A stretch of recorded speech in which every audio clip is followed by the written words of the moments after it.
زبانیں انسانی سماج میں نہ صرف گفتگو اور رابطے کا ذریعہ ہوتی ہیں بلکہ تہذیبوں کی ارتقاء اور فروغ بھی ان پر منحصر ہوتی ہے۔ اردو زبان جو کہ ہندوستان میں جنمی پلی بڑھی، آج پوری دنیا میں اپنی ایک منفرد شناخت قائم کیے ہوئے ہے۔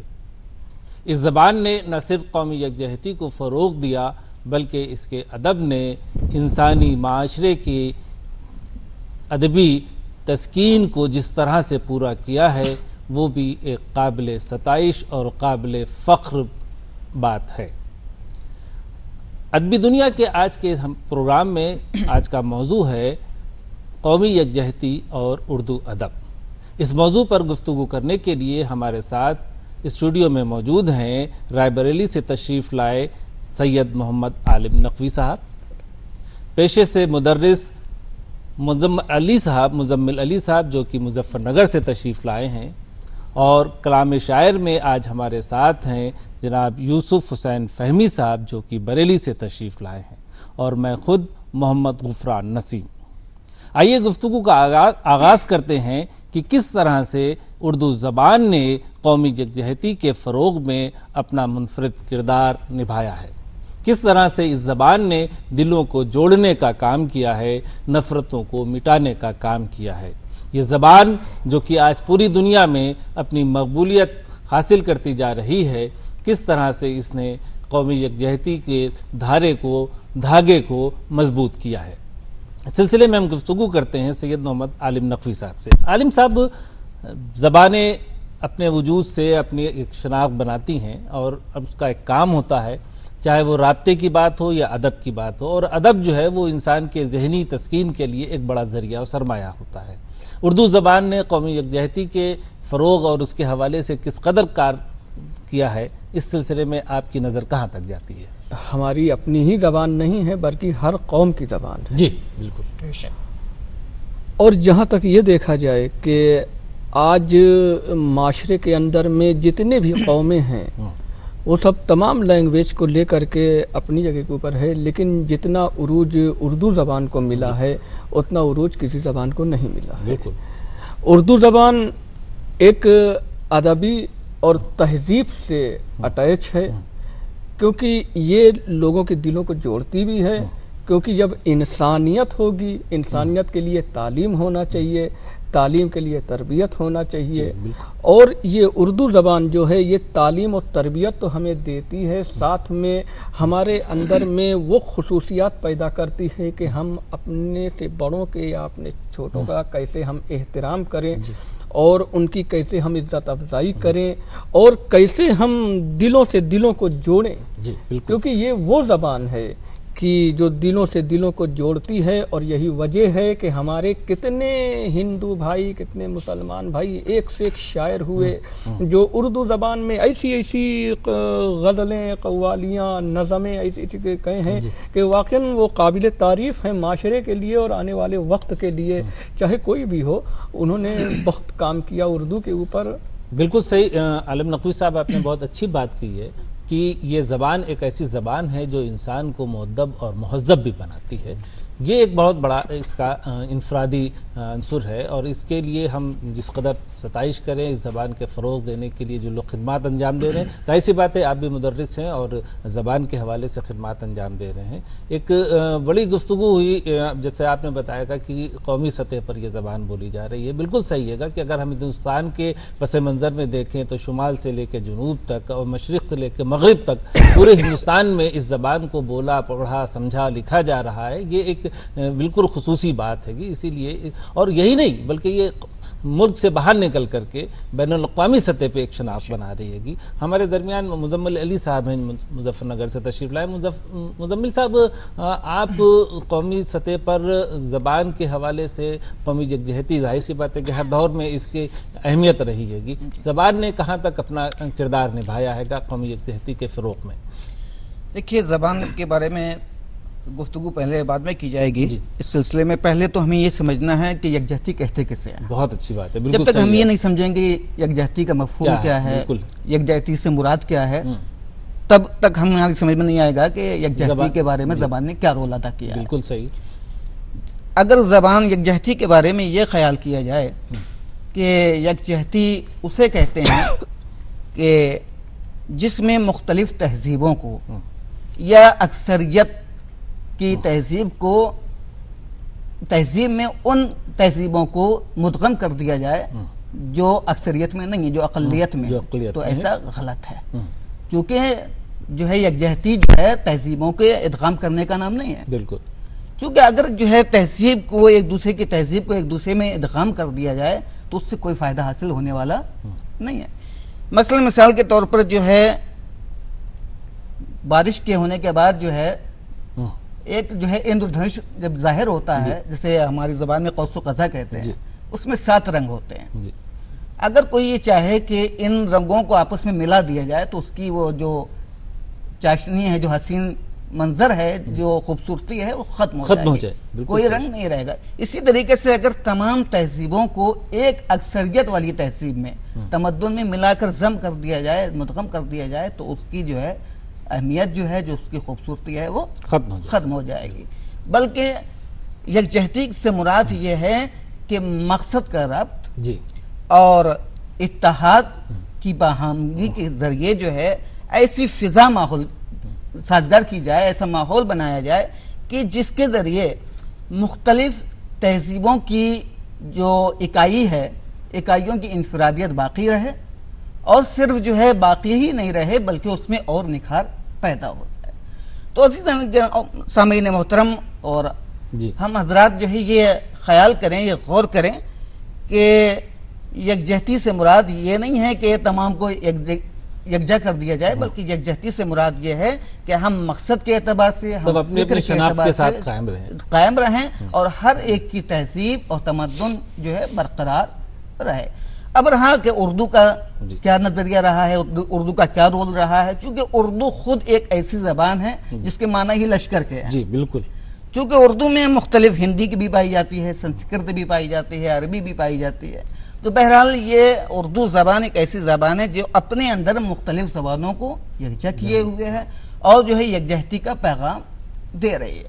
اور اس کے بارے میں ادیبوں نے بھی کام کیا ہے، چاہے وہ دور قدیم کے ادیب رہے ہوں یا دور حاضر کے ادیب رہے ہوں، اس کے بارے میں بلکہ جو ہے خواجہ الطاف حسین حالی کہتے ہیں کہ یہی ہے عبادت، یہی دین و ایمان، یہی ہے عبادت، یہی دین و ایمان، یہی ہے عبادت، یہی دین و ایمان کہ کام آئے دنیا میں انسان کے انسان یہ بھی یکجہتی کا پیغام ہے، چونکہ جو ہے نہ رنگ ہے، نہ قبیلہ ہے، نہ قومیں ہیں، بلکہ ہمیں یہ سوچنا چاہیے کہ تمام کے تمام ایک انسان ہے۔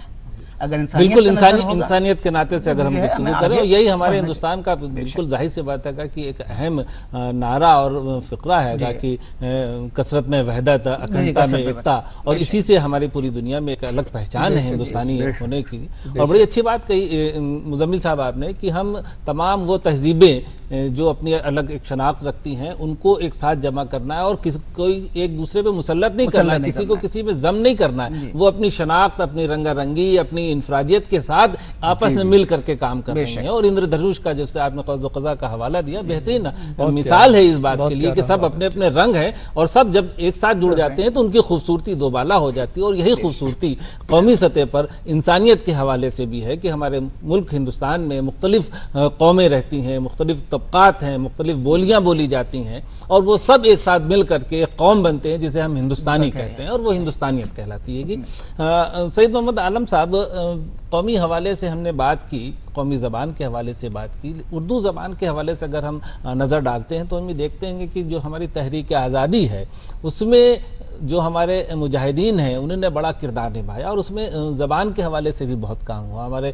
صحافیوں نے، ہمارے شاعروں نے، ہمارے ادیبوں نے بڑا کام کیا ہے گا، اور قومی یکجہتی کو فروغ دینے کے لیے انہوں نے اپنی زبان اور اپنے ادب کو، اپنے فن کو ایک حصہ اور بنایا ہے گا۔ اس حوالے سے آپ کی نظر کہاں تک جاتی ہے؟ جیسے میں ایک بات کروں کہ وہ سرفروشی کی تمنا اب ہمارے دل میں ہے، دیکھنا ہے زور کتنا بازو قاتل میں ہے، بسم اللہ عظیم آبادی کا یہ شعر جو رام پرساد بسمل پڑھ رہے ہیں، یہ قومی یکجہتی کا ایک بہترین نمونہ مثال ہے۔